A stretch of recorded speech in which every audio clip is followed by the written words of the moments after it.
3 years ago, I sat frozen in my car, staring at my phone. My boss's name kept flashing on the screen. I knew why he was calling, and I knew my life was about to collapse. But what I didn't know was that this was the beginning of the most powerful transformation I'd ever experienced.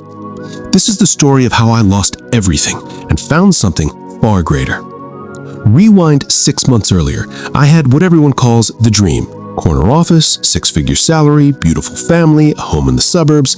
I was the guy people pointed to and said, he's got it all figured out.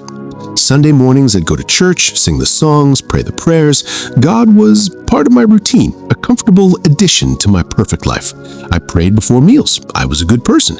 But if I'm honest, God was more like a good luck charm than the Lord of my life. But then the cracks started showing.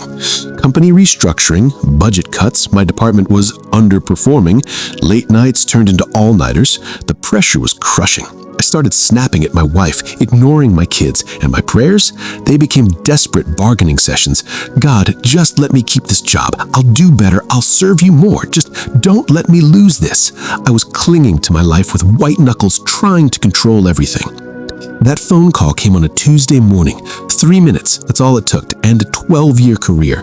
We're letting you go, effective immediately. The words felt unreal. I sat in that parking lot for 2 hours. Employees walked past my car, heading into the building I'd just been locked out of. And for the first time in my adult life, I had no plan, no control, no answer. The next 4 months were the darkest of my life. I sent out 200 applications. 200! I got 17 interviews, 0 offers. Our savings evaporated. We couldn't make the mortgage. My wife had to pick up extra shifts. I watched my kids eat smaller portions at dinner, and something inside me just broke. I stopped praying. What was the point? I'd asked, I'd begged, I'd bargained, and God had seemed silent. The man who had it all figured out couldn't even figure out how to pay for groceries. I hit rock bottom on a random Thursday night. I locked myself in the bathroom and looked at the stranger in the mirror. I didn't recognize him, and I whispered the most honest prayer I'd ever prayed. God, I have nothing left.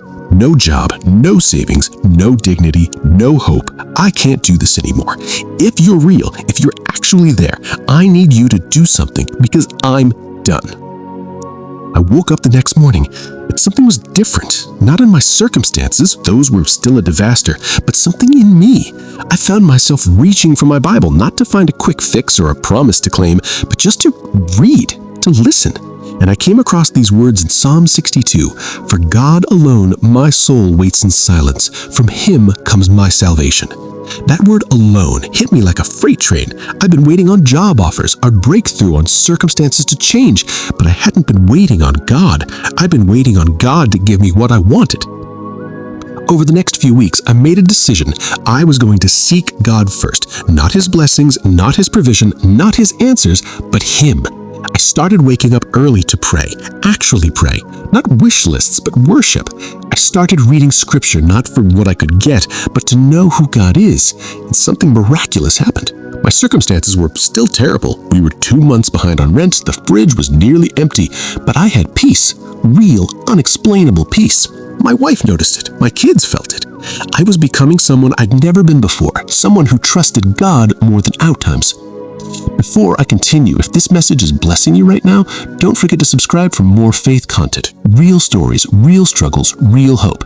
And hit that like button, and please comment below telling me what part of this story is resonating with you. Share this video with someone who needs encouragement today. You never know who needs to hear that God is still in the rebuilding business.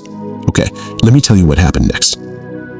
Week 9 of unemployment, I got a message on LinkedIn, not from a corporation, but from a guy who'd started a small nonprofit helping at-risk youth.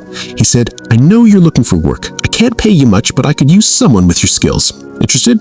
The old me would have laughed. A nonprofit after a 6-figure salary, but the new me, the broken, rebuilt me. I said yes.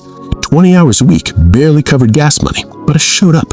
And for the first time in my career, I wasn't working for a paycheck or a title. I was working because I felt called.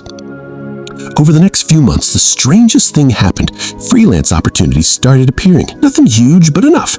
A friend connected me with consulting work. The nonprofit expanded my hours. We weren't getting rich, but we were making it. More than that, I was becoming someone I actually respected. My marriage grew stronger. My kids had a dad who was present, not stressed and distracted. And I had purpose, real purpose, not just a job. God wasn't giving me my old life back. He was building something completely new, something better. 14 months after that devastating phone call, I started my own consulting firm focusing on helping nonprofits with strategy and operations. It's not a corner office, I'm not making six figures, but I'm making enough. More importantly, I wake up every day knowing I'm exactly where I'm supposed to be. The job I lost, I thought it was my identity. Losing it felt like death, but it wasn't death, it was resurrection.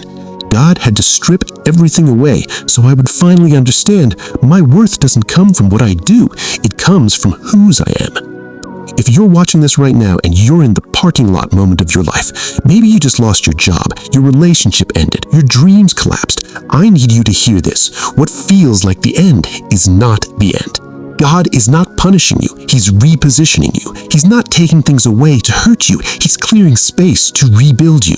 The person you are after the breaking is far more valuable than the person you were before it. Stop clinging to what's falling apart. Stop trying to control what God is dismantling. Let it go, surrender, and watch what God builds from the ruins. It won't look like what you had, it will look like what you need. It will look like who you were always meant to become. I lost my job, my peace, and my hope, but God rebuilt it all, and He rebuilt me in the process. And friend, He will do the same for you. Not maybe, not possibly, He will. Trust the process, trust the builder. He's not done with your story. If this message blessed you today, I want to ask you to do three things. First, subscribe to this channel for more faith content, real stories, real struggles, real hope. Second, hit that like button and drop a comment telling me what's God rebuilding in your life right now. I read every single comment. And third, share this video with someone who's in their breaking season. They need to know they're not alone, and they need to know their story doesn't end here. God is in the rebuilding business, and He's just getting started with you. I'll see you in the next video. Stay faithful. Your breakthrough is coming. Your breaking season is not your final chapter. God bless you.